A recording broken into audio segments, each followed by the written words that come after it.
오늘은 영원한 생명, 영생이라는 제목으로 함께 은혜 나누기 원합니다. 백과사전에 보면 영생은 영원히 죽지 않는 것이라고 나와 있습니다. 영원히 죽지 않는 것이 영생입니다. 모든 사람이 영원히 살기를 원하는 거죠. 그런데 영생이라는 개념, 영원히 죽지 않는다는 개념은 기독교에만 있는 개념이 아닙니다. 우리가 지금 눈으로 보지 못하지만 보이지 않는 다른 세계가 있음을 대부분의 종교에서는 인정하고 있는 사실입니다. 불교에서도 환생이라고 하고 윤회라고 해서 죽었다가 다시 태어나는 거죠.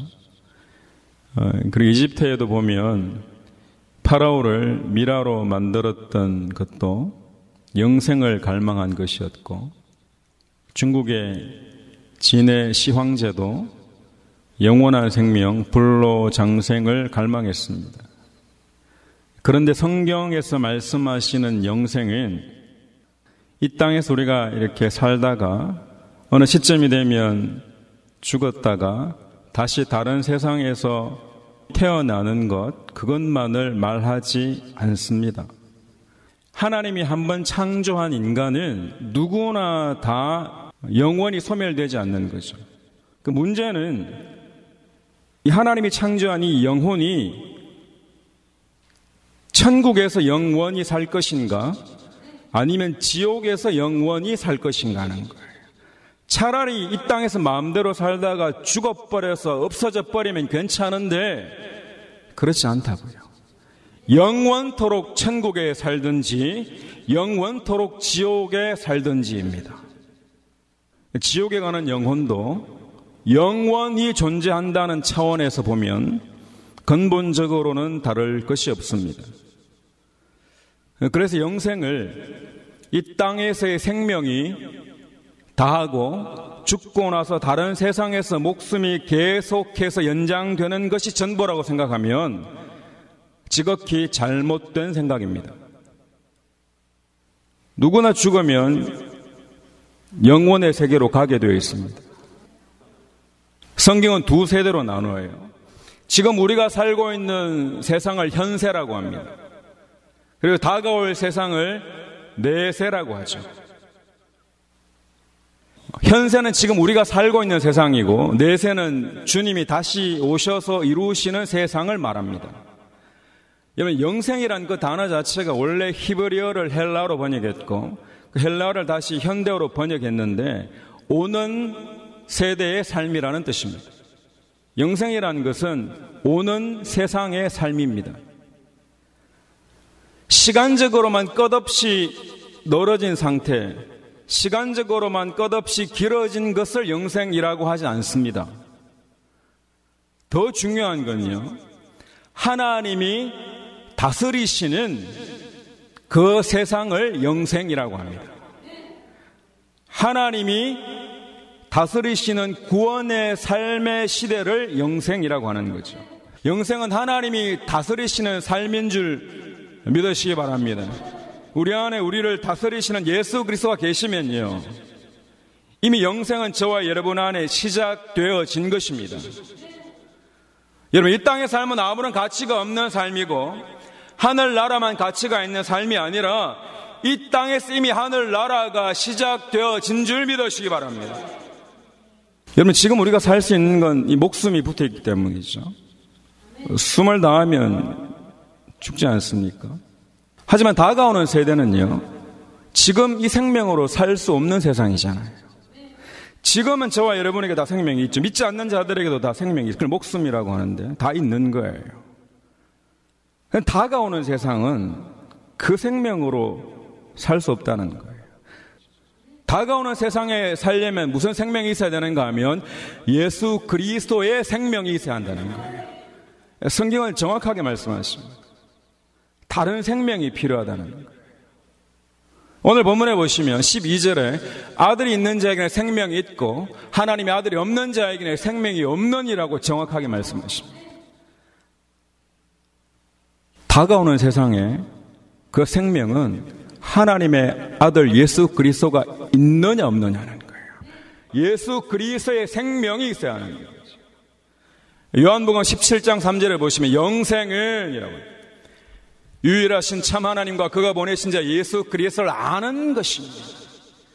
영생은 죽어서 뭐 어떻게 되는 것이 아니라 지금 내가 하나님이 누구신지 그의 보내신 아들 예수 그리스도가 누구신지를 정확하게 아는 것을 영생이라고 하는 거예요.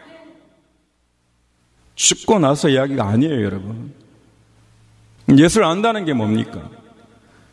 여러분, 조나단 에드워드 목사님이 꿀이 달다는 것을 아는 방법이 두 가지가 있다고 그렇게 말씀하셨습니다. 한 가지는요, 먼저 꿀을 먹어본 사람이 그 꿀맛이 어떻다고 알려주면 그것을 내가 듣고 아는 방법이 한 가지가 있고, 다른 한 가지는요, 내가 먹어보면 아는 거죠.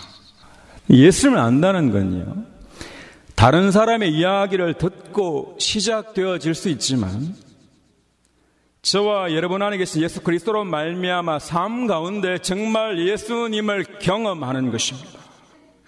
누가 이렇더라가 전부가 아니라 내 삶 가운데 살아계신 생명 예수 그리스도가 경험되어지기를 축원합니다. 정말 우리에게 오셔서 말씀하시고 정말 우리에게 오셔서 위로하시는 하나님이십니다. 이 꿀을 직접 맛보아서 아는 것처럼 주님의 사랑을 내가 경험함으로 아는 거죠. 본문 13절에 보시면 내가 하나님의 아들의 이름을 믿는 너희에게 이것을 쓰는 것은 너희로 하여금 너희에게 영생이 있음을 알게 하려 함이라. 저와 여러분 안에 이미 영생이 있다고 말씀하시는 거예요. 예수를 그리스도로 믿는 자에게는 예수 그리스도의 생명이 있기 때문에 저와 여러분 안에는 영생이 있는 줄 믿으시기 바랍니다. 힘들고 어려워도 우리가 이길 수 있는 이유가 뭔가요? 다시 시작할 수 있는 이유가 뭔가요? 죽음은 모든 사람에게 너무나 두려운 것입니다. 두렵지 않은 사람은 아무도 없어요. 근데 그 두려움을 이길 수 있는 이유가 뭔가요? 내 안에 영원한 생명이 있음을 믿기 때문입니다. 여러분 안에 영원한 생명이 있음이 믿어지기를 축원합니다. 여러분, 성경에서 말씀하신 영생은요, 죽고 나서의 문제가 아니에요. 지금 살아있을 때, 지금 이 순간 영원한 생명이 바로 우리 안에 있는 줄 믿으시기 바랍니다. 성화가 지금 시작되어 하늘나라에서 완성되어지는 거예요. 다른 종교와는 철저하게 구별됩니다. 헛된 세상의 종교와는 완전히 구별되는 거예요. 지금 내 안에 영원한 생명이 있음을 경험하라고 하시는 거예요. 죽어봐야 안다고요? 그렇지 않습니다. 지금 내 안에. 여러분, 일제강점기 때 주기철 목사님이 신사참배를 거부한다는 이유만으로 혹독한 고문을 당했습니다. 당시 목사님의 기도가 무엇이었는가 하면 장기간의 고문과 고난을 견디게 하여 주옵소서. 이거 피하게 해달라고 한 것도 아니고 일본을 망하게 해달라는 것도 아니고 장기간의 고난과 고문을 견디게 해주십시오. 죽는 것이 두려운 것이 아니라 목사님이 죽는 것보다 더 두려웠던 것은 모진 고문 끝에 자신도 모르게 주님을 배반할까를 두려워했습니다. 혼미한 정신 가운데 자신도 모르게 주님을 배반해 버릴까 기도하신 거죠. 목사님의 마지막 설교문에 보면 다음과 같은 대목이 있습니다. 소나무는 죽기 전에 찍어야 푸르르고 백합도 시들기 전에 떨어져야 향기롭습니다. 이 몸도 시들기 전에 주님의 제단의 제물이 되겠습니다. 나에게는 오로지 일사각오가 있을 뿐입니다. 왜 이런 고백이 가능한가요? 목사님 안에 영원한 생명이 있다는 것을 목사님은 정확하게 믿었기 때문입니다. 두렵죠. 힘들죠. 어렵지만 내 안에 계신 예수 그리스도의 생명으로 살아가는 것입니다. 주님이 함께 하시는 거죠. 두려웠을 겁니다. 처자식을 생각하고 홀어머니를 생각하며 눈물을 흘리며 기도하신 부분들이 있습니다.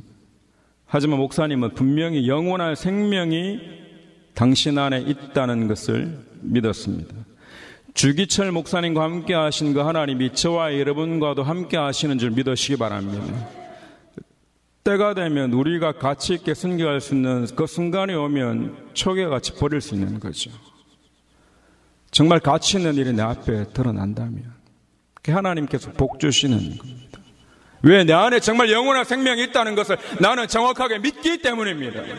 로마서 8장 35절에 보면 누가 우리를 그리스도의 사랑에서 끊으리요 환난이나 곤고나 핍박이나 기근이나 적신이나 위험이나 칼이라입니다. 여러분 안에 정말 살아계신 예수 그리스도 십자가에서 죽으시고 부활하신 예수 그리스도가 여러분과 함께 하신다면은 그 어떤 두려움도 이겨낼 수 있는 줄 믿으시기 바랍니다. 나 아무것도 하지 않고 잘못했습니다 말만 하면 끝이라고 생각하지 마십시오. 그것을 해결하고 말씀하신 적은 단 한 번도 없습니다. 오늘 하루 내 삶 가운데 한 걸음이라도 실패해도 괜찮습니다. 단 한 걸음이라도 하나님께 나아가는 우리의 삶이 되기를 축원합니다. 지금 내 안에 그분이 계시다는 그 믿음으로 오늘 하루 살아보는 겁니다. 세상 모두가 두려워 떨고 있는 그 순간에 지금 내 안에 영원한 생명이 계시다는 그 믿음으로 내가 오늘 살아보는 거예요. 그 믿음입니다. 실패해도 괜찮습니다. 왜? 주님은 이미 승리하셨기 때문입니다. 시도하는 게 중요한 거죠. 영원한 생명 되신 예수 그리스도가 저와 여러분과 함께 하신다고 분명히 약속하셨습니다. 하나님이 다 하실 거면 뭐하러 저와 여러분 가운데 세상 끝날까지 너희와 항상 함께 하시겠다 약속하십니까? 마지막 때의 삶이 힘들고 어렵기 때문에 주님께서 약속하신 겁니다. 어려운 그 순간에도 힘든 그 순간에도 나는 너를 버리지 않고 너와 함께 하겠다고 약속하신 거예요. 여러분, 오늘날 우리가 예수님을 믿는다는 건요, 지금 이 시대 속에서 믿지 않는 자들과 같이 살아가는 이 시대 속에서 주님이 오시는 건 내세를 동시에 살아가는 겁니다. 그러니까 우리는 지금 이 땅 가운데 하늘나라를 동시에 살아가는 거죠. 완전하지 않습니다. 하지만 성화는 이미 시작되었고 예수님께서 이 땅에 오심으로 말미암아 하늘나라는 이미 시작되었고 다시 오실 주님으로 말미암아 그 하늘나라는 완성될 것을 꿈꾸며 나아가는 것입니다. 죽어도 죽지 않습니다. 저와 여러분은 천국에 가는 줄 믿으시기 바랍니다. 영생을 누리는 삶이 이미 시작되어진 것입니다. 다시 이야기하지만 영생은 죽어서가 아니에요. 죽어서 하늘나라 갑니다. 나는 교회 잘 다녔으니 나는 하늘나라 갑니다. 그 문제가 아니에요. 오늘 내가 내 생명으로만 살 것인가, 아니면 내 안에 계신 영원하신 예수 그리스도의 생명으로 살 것인가의 문제입니다. 여러분 안에 예수 그리스도의 생명이 있다면요, 저와 여러분 안에 흔적이 보이기 시작합니다. 분명히 다릅니다. 내 생명으로만 사는 것과 내 안에 계신 예수 그리스도의 생명으로 사는 것은 분명히 다른 모양으로 드러나게 되겠습니다. 주님과 동행함으로 내 삶이 내려놓아지고 포기되어집니다. 너무너무 미운데 용서가 되어지고 사랑하게 되어지는 거예요. 내가 아니라 예수 그리스도 사는 것이 무엇인지 내 삶에서 이미 시작되어진 것입니다. 아직도 내가 전부이고 나의 유익이 전부이고 내 생명이 전부이고 내 것만 찾고 있다면 내 생명으로만 사는 겁니다. 분명히 여러분 안에 예수 그리스도 생명이 있음에도 불구하고 그 생명으로 살지 않고 내 생명으로만 사니 내 삶은 당연히 능력이 없습니다. 내 생명은 능력이 없습니다. 내 안에 계신 예수 그리스도에게만 능력이 있는 줄 믿으시기 바랍니다. 내가 잘났어요, 내가 오래 믿었어요, 아니에요. 그것으로는 능력이 없습니다. 여러분, 내가 아무리 많이 배우고 아무리 많이 가지고 아무리 많은 것을 알아도 내 생명은 그것이 전부입니다. 하지만 내 안에 계신 예수 그리스도의 생명은 저와 여러분에게 능력 있는 삶으로 살게 하시는 것입니다. 돌아봐야 되는 것이죠. 나는 오늘 내 생명으로만 살았는가? 그래서 이렇게 두려웠고 이렇게 염려가 많았는가? 돌아봐야 되는 것이죠. 우리가 예수 그리스도를 믿는다는 것은 자기 십자가를 다른 사람이 아니라 자신이 지고 오라고 말씀하십니다. 마가복음 8장 34절에 보면 무리와 제자들을 불러 이르시되 아무든지 나를 따라오려거든 자기를 부인하고 자기 십자가를 지고 나를 좇을 것이니라. 예수님이 말씀하시는 거죠. 무리와 제자를 분명히 나누십니다. 무리는 무리고 제자는 제자예요. 아무리 사람이 많아도 무리는 무리예요. 자신의 생명이 있을 뿐입니다. 제자는 그 안에 예수 그리스도의 영원한 생명이 있는 자들입니다. 예수님 주변에도 무리가 있었어요. 예수님 주변에도 무리도 있고 제자도 있습니다. 그때도 그랬고 지금도 그렇습니다. 자신의 십자가를 지고 예수님을 따르는 자들만 제자라고 말씀하십니다. 누구든지 자기 십자가를 지고 나를 좇지 않는 자도 능히 나의 제자가 되지 못하리라. 왜 예수님께서 오병이어로 수천 명이 모여 있을 때 다 흩어버리십니까? 교회에 나오겠다는데 왜 흩어버리세요? 주님이 찾는 건 무리가 아니라 제자이기 때문입니다. 저와 여러분이 이 마지막 때 제자가 되기를 축복합니다. 예수님이 나의 죄를 사하시고 나를 구원하시는 구원자로 이 자리에 있기를 축원합니다. 마지막 때 섞여 있습니다. 그때도 그랬고 지금도 그렇습니다. 두 부류 다 예수님 주변에 있지만 제자만 영생에 있다고 하시는 거죠. 여러분, 예수님이 죽은 자를 살리시고 기적을 베푸시고 십자가에 달리시고 부활하시고 성천하신 것을 보고도요 믿지 않는 사람들이 있습니다. 예수님이 말씀하신 걸 듣고도 믿지 않더라는 거예요. 무엇을 믿지 않았나요? 살리셨다는 사건을 믿지 않은 게 아니라, 잘 들으셔야 됩니다. 그분의 생명으로 내가 살아간다는 것을 믿지 못했던 겁니다. 내 힘으로, 내 생명으로 하다가 안 되면 그분이 나를 도와주시는 거지. 아니에요. 내 생명이 아니라 예수 그리스도의 생명으로 살아갈 수 있는 힘이 저와 여러분 가운데 분명히 있습니다. 그 능력으로 살기를 축원합니다. 기적만 보기를 원했습니다. 내게 무슨 유익이 있는가만 따진 거예요. 하지만 제자들은 자신의 십자가를 지고 따르기를 원했습니다. 저와 여러분은 부족하지만 우리에게 주어진 십자가를 지고 하루하루 주님을 따라가는 제자가 되기를 주님의 이름으로 간절히 축원합니다. 이전에 무리의 삶이었다면 지금 돌아서서 주님, 저는 제자가 되겠습니다. 예수님이 나의 삶의 주인 되어 주십시오. 여러분 안에, 제 안에, 우리 교회 안에 하나님의 나라가 이미 시작된 줄 믿으시기 바랍니다. 내가 죽고 내 안에 그분이 사시는 거예요. 내가 죽는다는 게 뭔가요, 여러분? 목숨 끊어지는 게 전부가 아니에요.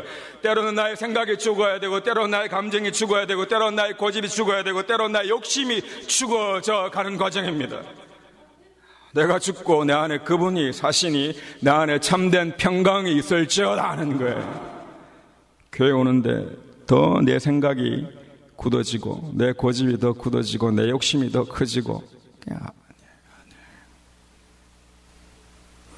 우리는 동시대를 살아가고 있습니다. 이 땅에 속해 있어서 때로는 넘어지고 때로는 괴로움 속에 있지만, 그럼에도 불구하고 하늘나라가 이미 우리 가운데 임했다는 사실을 기억해야 합니다. 예수님이 다시 오시는 날, 여러분 주님 오심을 믿으십니까?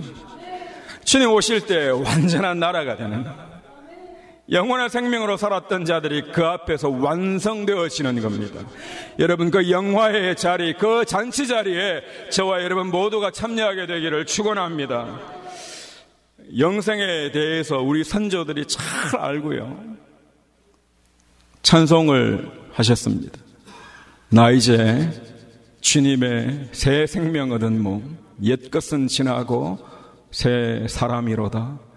그 생명 내 마음에 강같이 흐르고 그 사랑 내게서 해같이 빛난다. 영생을 맛보며 주 안에 살리라. 오늘도 내일도 주 함께 살리라. 죽어서 영생하겠다는 게 아니잖아요. 지금 내 삶 가운데 하나님 나라를 맛보며 살겠습니다 하는 거예요. 그 고백이 저와 여러분의 고백이 되기를 축원합니다. 말씀을 정리하겠습니다. 영생이란 영원히 산다는 의미도 있지만 더욱 중요한 건요, 내가 지금 이 땅에서 영원하신 예수 그리스도의 생명으로 살아가는 것입니다. 하나님과 교제하는 삶입니다. 하나님과 인격적인 관계를 갖는 거예요. 사랑하는 성도 여러분, 우리는 지금 영적으로 어려운 시기를 살고 있습니다. 앞으로의 일들을 생각하며 두려워하는 사람들을 보게 됩니다. 하지만 우리는 기억해야 할 것이 있습니다. 우리 안에 영원한 생명이 있음을 기억하시기 바랍니다. 영원한 생명으로 이 땅에서 하늘나라를 경험하고 날마다 승리하는 저와 여러분 되시기를 주님의 이름으로 간절히 축원합니다. 우리 함께 찬양하시겠습니다. 주께 가오니.